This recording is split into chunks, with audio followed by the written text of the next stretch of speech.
పిఠాపురం నియోజకవర్గం TDP ఇన్ఛార్జ్ను party అధిష్టానం మార్చేసింది. ఇప్పటివరకు పిఠాపురం నియోజకవర్గ టీడీపీ ఇన్ఛార్జ్గా ఉన్న ఎస్వీఎస్ఎన్ వర్మను బాధ్యతల నుంచి తప్పించి పిఠాపురం నియోజకవర్గంలో పార్టీ వ్యవహారాల కోసం వీలైనంత త్వరలో ప్రత్యేకమైన కమిటీని ఏర్పాటు చేసేందుకు టీడీపీ అధిష్టానం కసరత్తులు చేస్తోంది.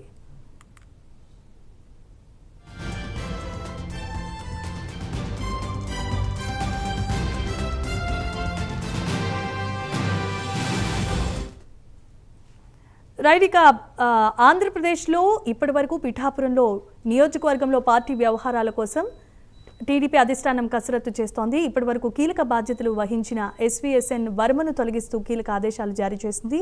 ఇదే అంశానికి సంబంధించి సర్వత్రా ఉత్కంఠ నెలకొంది. ఇదే అంశానికి సంబంధించి మరిన్ని అప్డేట్స్ మా కరెస్పాండెంట్ శ్రీరామ్మూర్తి అందిస్తారు. శ్రీరామ్మూర్తి, చెప్పండి.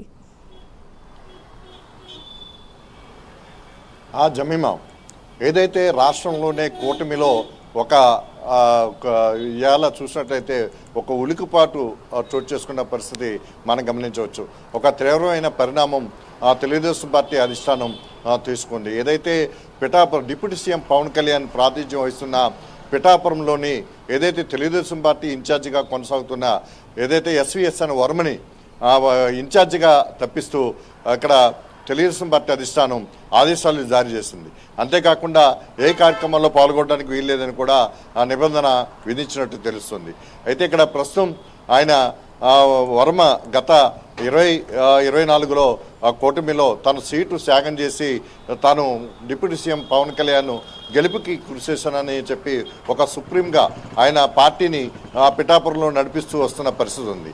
అయితే గత ఏప్రిల్ 21వ తేదీన గత నెల ఏప్రిల్ 21వ తేదీన ఇక్కడ పిఠాపురం ఏరియా డెవలప్మెంట్ అథారిటీ ఒక కార్యక్రమం నిర్వహించింది. ఆ కార్యక్రమంలో ఆ పోస్టర్ మీద ఏదైతే ఫ్లెక్సీ మీద చంద్రబాబు నాయుడు ఫోటో లేదని చెప్పి వర్మ వివాదానికి దిగిన పరిస్థితి ఉంది. ఈ నేపథ్యంలో జనసేన వర్మకి మధ్య నాయకుల మధ్య అనుసరుల మధ్య చాలా తీవ్ర వాగ్వాదం జరిగింది. అంటే మాజీ ఎమ్మెల్యే అక్కడ ఎవరైతే దొరబాబు ఉన్నారో పిన్నం దొరబాబుకి అలాగే వర్మకి మధ్య పెద్ద వివాదం చోటు చేసుకుంది. ఈ వివాదం పార్టీ అధిష్టానం చాలా సీరియస్గా తీసుకున్న నేపథ్యంలో చంద్రబాబు నాయుడు తన ఈ చర్యల పట్ల అసహనం కూడా వ్యక్తం చేసి పిఠాపురంలో వర్మ తన ఆలోచన విధానాన్ని మార్చుకోవాలి, సరైన నడవడికలో నడవాలని చెప్పేసి కూడా పార్టీ తరఫున ఆయన ఖచ్చితంగా సూచనలు చేసిన పరిస్థితి ఉంది, ఆదేశాలు ఇచ్చిన పరిస్థితి ఉంది. అయినప్పటికీ కూడా వర్మలో పెద్ద మార్పు రాలేదని చెప్పి తెలిసిన అధిష్టానం 2 రోజుల క్రితం వర్మని అలాగే అతను అల్లుడిని కూడా పార్టీ అధిష్టానం పిలిచి మాట్లాడినట్టుగా కూడా తెలుస్తుంది.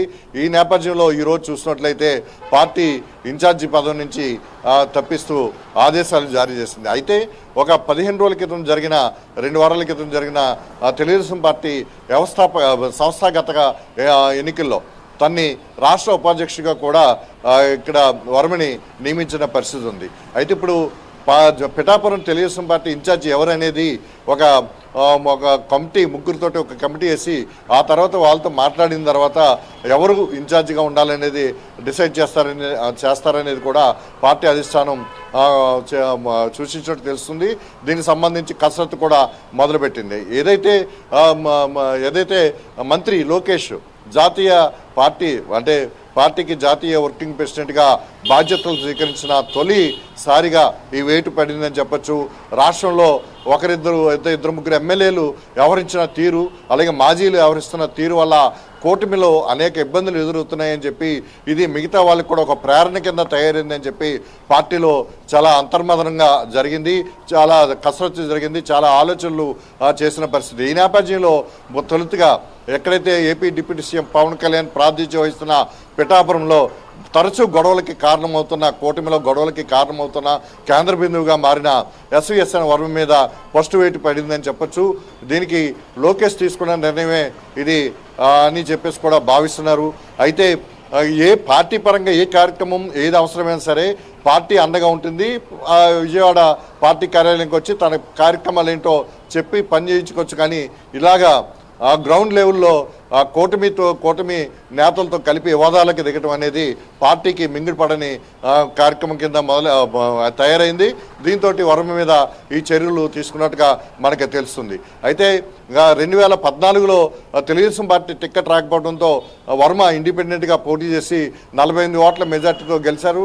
ఆ టైంలో ప్రభుత్వం తెలుగుదేశం ప్రభుత్వం వచ్చిన తర్వాత తెలుగుదేశం పార్టీకిలో ఆయన మద్దతుగా ఉంటూ తెలుగుదేశం పార్టీలో చేరి కొనసాగారు. 2019లో ఓటమి పాలయ్యారు. పెన్నం దొరబాబు మీద ఆయన ఓటమి పాలైన పరిస్థితి ఉంది. అయితే ఈ నేపథ్యంలో చూసినట్లయితే ఇప్పుడు 2024 వచ్చేటప్పటికి కూటమి అంటే తెలుగుదేశం, జనసేన, బీజేపీ కూటమిలో ఇక్కడ పవన్ కళ్యాణ్ పోటీ చేయడంతో పవన్ కళ్యాణ్ 72,000 ఓట్ల మెజార్టీతో ఇక్కడ విజయం సాధించారు. పార్టీ కార్యక్రమాలు, అభివృద్ధి పనులు కూడా చాలా చకచక పిఠాపురంలో జరుగుతూ ఉంటే తరచూ వర్మ వివాదాలకి కేంద్ర బిందువు అవుతున్నాడన్న విషయంతో కూటమికి ఈ విషయం చాలా ఇబ్బంది కలిగిస్తుందన్న పరిస్థితుల్లో తెలుగుదేశం పార్టీ అధిష్టానం ఈ నిర్ణయం తీసుకుందని చెప్పి పార్టీ వర్గాలు భావిస్తున్నాయి. జమీమా.